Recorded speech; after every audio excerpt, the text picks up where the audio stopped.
Our second story today is there was a couple cases argued before the Supreme Court this morning, basically on transgender athletes in sports. And it's very specific. It's Idaho and West Virginia, I believe. And the ACLU is suing over allowing men who say they're women to compete in women's sports. Let's start off with our DEI justice. Sorry, you get that label, Tanya Brown Jackson, because Biden said he was going to nominate a black woman, and you're the one who won. And I don't say that because I oppose a black woman on the court. I would have preferred a decade ago if they'd put Janice Rogers Brown on the Supreme Court, but I don't get that. I usually don't get my wishes on Supreme Court justice. Let's take a listen to whatever this is from today's oral arguments. You have the overarching classification. Everybody has to be play on the team that is the same as their sex at birth. But then you have a gender identity definition that is operating within that, meaning a distinction, meaning that for cisgender girls, they can play consistent with their gender identity. For transgender girls, they can't. So I think that, okay, so as to the part about your ability to pass over from boy to girl, yes, you can go from one way but not the other. I want to be clear that BPJ is not challenging that specific classification.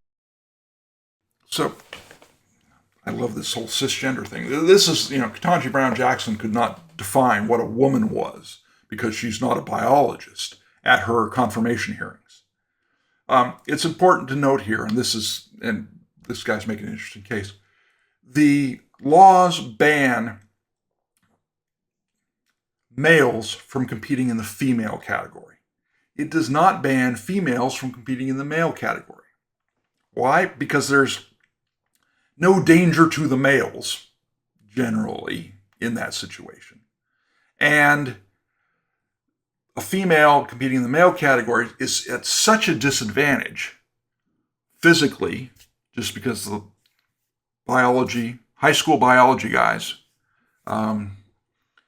that it's not, she is unlikely to take any awards or accolades away from boys.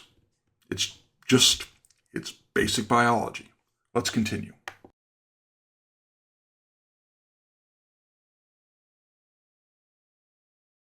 But not the other. Girls, they can't.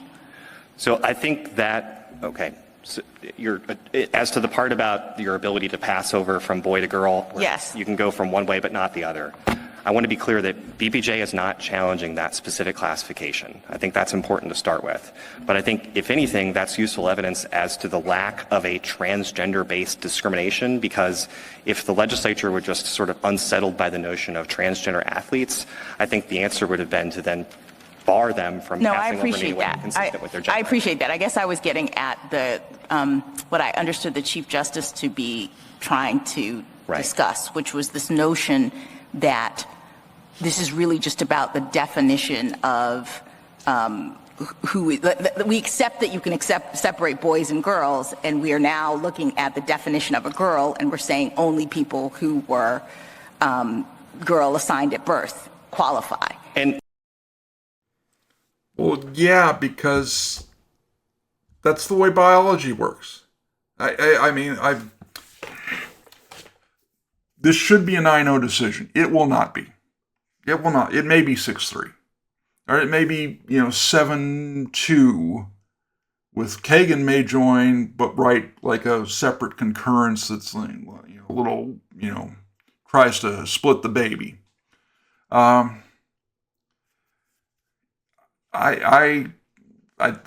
seen people comment this, and I kind of agree. I really do wonder what a Ruth Bader Ginsburg's take on this would have been, considering her background and her history of women's rights. Because this isn't a women's rights thing. She can say, cisgender girls and transgender girls, all she wants. This is male versus female. Okay? Evidence against me, evidence against my, idea that maybe Kagan is going to come down with the majority in this. The liberal justices keep referring to the plaintiff in Little versus Hecox as she, which of course begs the merits question of how gender classification operates in this case. If the plaintiff was female, Idaho's law wouldn't bar the plaintiff from playing women's sports. And that's what it comes down to. There's a lot on the language and a lot on journalism. People have noted this. This is from the Wall Street Journal. Polls show most Americans support policies that require transgender athletes to play on sports teams that match their sex recorded at birth. The last three words are superfluous. You cannot change your sex. I'd argue you can't change your gender in as much as those are synonyms. But, you can play this thing, there's only two sexes, but there's 474 genders. I'm a two-spirit way. Blah, blah, blah. This is from the New York Times. Challenge laws which require that participation on sports teams for girls be based on biological sex, defined as the person's sex assigned at birth. We got this.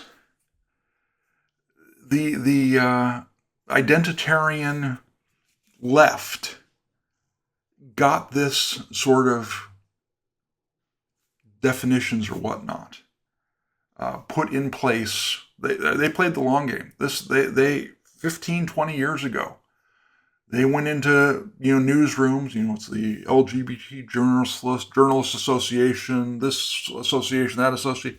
They went into newsrooms and said, here's how you should refer to this topic. And they dutifully wrote that into their style guides. And so we get this kind of newspeak garbage on every time. How do we get it out of there? It's probably not going to get excised anytime soon. That's what do you expect? So NPR's getting some flack, as they should.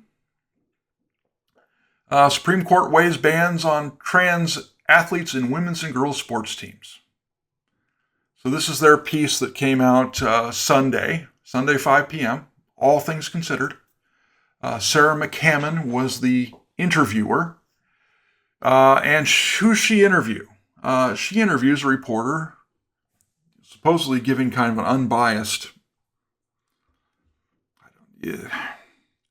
It's presented to the listener as this is a straight news story. It is not. This is the site. It's called 19th or something like that. What is it called? The 19th. This is the site that the reporter that she interviews for this piece is from. This reporter makes the case that that if you do puberty blockers before puberty occurs, and you dope a guy, if you abuse, and dope a male child up with enough estrogen that there is no difference between how they perform in sports. This is how the 19th site describes itself. Independent nonprofit newsroom covering the intersection of gender, politics, policy, and power. Our mission is to give women and LGBT plus people, especially those excluded from the promise of the 19th Amendment by their gender, race, ethnicity, class, or disability, the information they need to fully participate in our democracy. Our aim is to help them play a more equal and active role in shaping the future of American politics, policymaking, and power structures. it's an advocacy group. This is not, they don't pretend to be straight journalists. The reporter that they interview is Kate Sosin. She's one of the two LGBTQ plus beat reporters. She goes through her career. I watched kids in South Dakota beg their lawmakers not to take away their health care. Interesting euphemism for South Dakota banning child abuse. The take away our health care was banning puberty blockers and surgeries and whatnot for kids with gender identity disorder. Okay. I documented trans women fighting to be placed according to their gender in prisons across the country for NBC News. Guys in women's prisons. How has that worked out? I encourage you to go and visit my sister-in-law's site over at Honest to Goodness, because she covers a lot of that. Hint, these men get put in women's prisons, many of whom have sexually assaulted women, and they continue to sexually assault women, rape, and impregnate them. But Kate here thinks it's important for guys who say they're women to be put in women's prisons. So they run this thing where she makes these claims. This is John Pike. He's on Twitter. I should have looked up what he was. I did at one point. I've forgotten. He listens to this segment. I follow this debate closely. I'm a leftist philosophy professor, your target audience. The segment is utter rubbish from beginning to end. Sosin simply lies about the research. Notably, the paper by, the woman's name is Hilton, actually, but she goes on Twitter by Fond of Beatles. The whole framing is wrong, and the spin you put on this on words like ban and advantage is deeply dishonest. On this evidence, you simply have no regard for the truth at all. It's astonishingly poor journalism. Your reputation should be in the ditch for this, including among liberals. John Pike, I appreciate you. You are an honest liberal, and that I respect. I really do. Someone who looks at the evidence, who understands the evidence, and is willing to stand up to this. And that's tough on the left. And so I applaud you, Mr. Pike.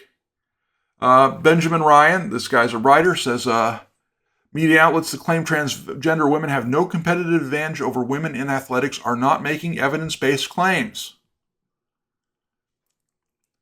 Of course, anyone who's ever competed in sports, who's done athletics, knows that there are differences between men and women. It is, especially after puberty, but before puberty too, it is very obvious.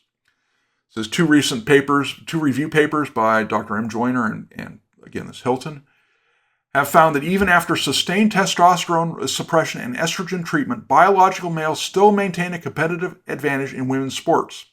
The research is less clear about those who have undergone pubertal suppression and then estrogen treatment starting soon after puberty's onset.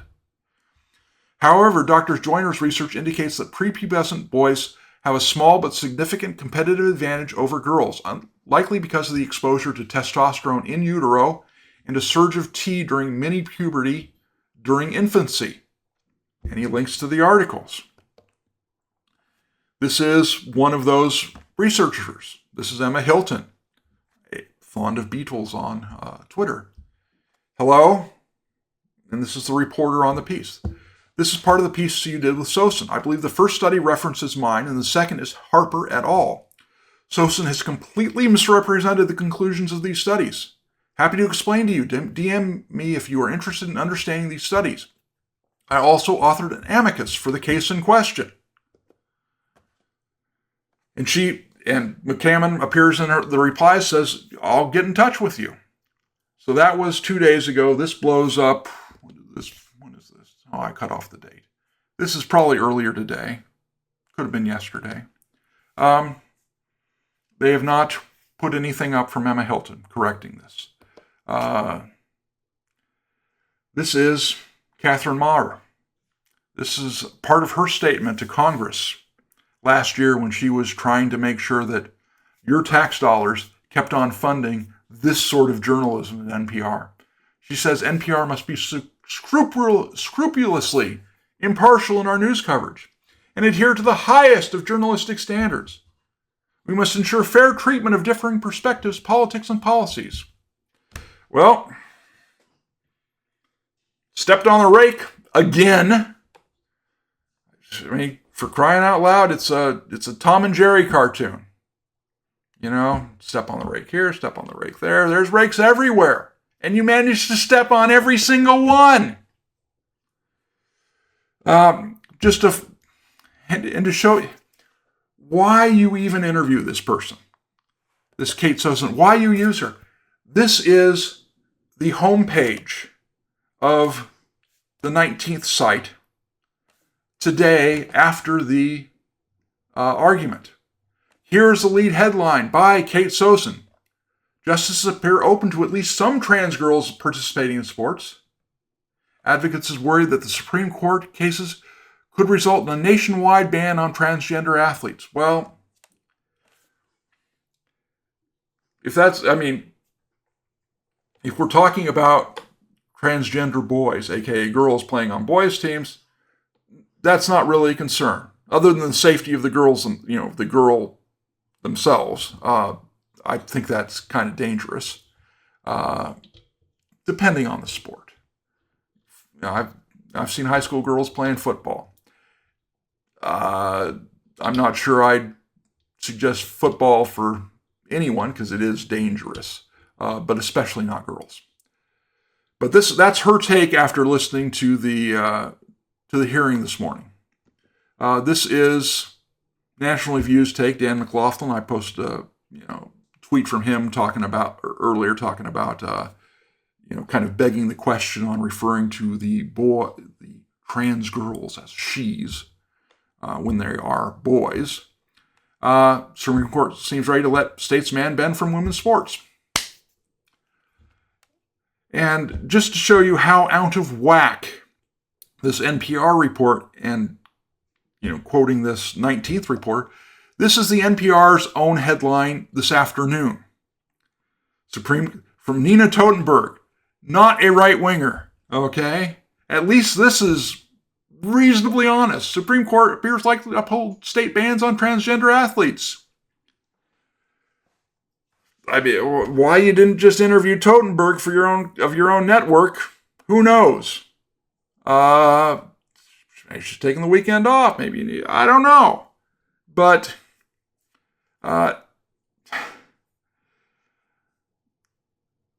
NPR, you stepped in it because you tend to step in things. Ladies and gentlemen, that is all I have for today. Thank you for joining me. Again, my Substack's there, my X/Twitter account, YouTube. I do, for those of you who aren't new to the show, I do cut each of those two segments is going to be a separate clip. So, if you're looking back through my previous shows, I do this all the time. So I cut out the major segments, put them up in clips. So if you just want to see part of it, usually wait an hour or two and the separate parts will be up on clips. Same thing if you want to go look back through some things I've said or written about before or talked about before.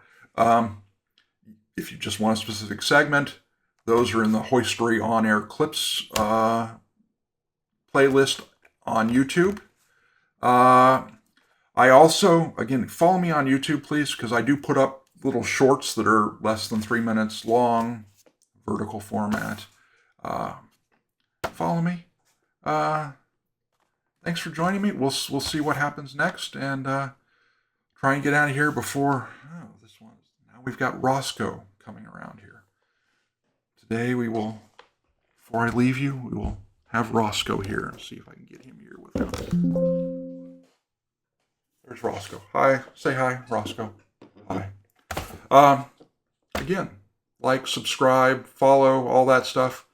Otherwise, Roscoe will be disappointed with you, won't you? Thanks for watching this clip from the Hoystory On Air broadcast. I encourage you to follow me on Substack, Twitter, Facebook, and YouTube. I want to thank you for your support, and please feel free to watch another video or 2 or 3.